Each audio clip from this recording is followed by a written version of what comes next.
Hello everyone, here is a question based on aromaticity.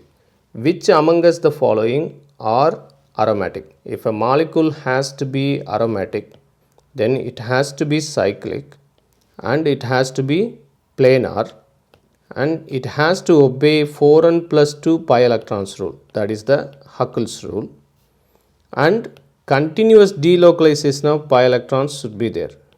This continuous delocalization of pi electrons indirectly puts a condition that we need to have sp2 hybrids. So in molecule 1, at this place what would be the hybridization? It is sp2. The molecule is cyclic, it is planar, we don't need to worry about the methyl groups. It has 2 pi electrons, therefore it is obeying the Huckel rule because n value in this case is equal to 0. Therefore 1 is aromatic.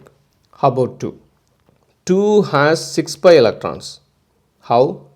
Because one of the lone pairs that are there in the oxygen atom would participate in the delocalization process. Hybridization at this place is sp2 and we can write resonance structures like this. So therefore the hybridization at this place is sp2 and not sp3. One confusion that many students have is when we have a molecule like water, the hybridization for oxygen is sp3, but how come it is becoming sp2 here? Because we can write resonance structures. At this place nearby, it is a sp2 hybrid orbital.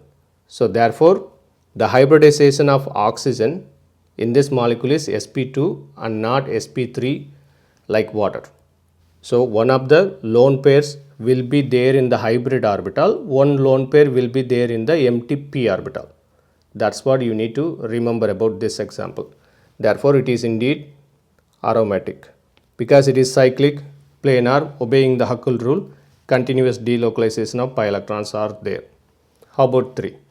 In 3 we have tropylium anion. It has 8 pi electrons. The hybridization at this place will be sp3. Imagine like carbanion. So therefore, the molecule will be slightly puckered.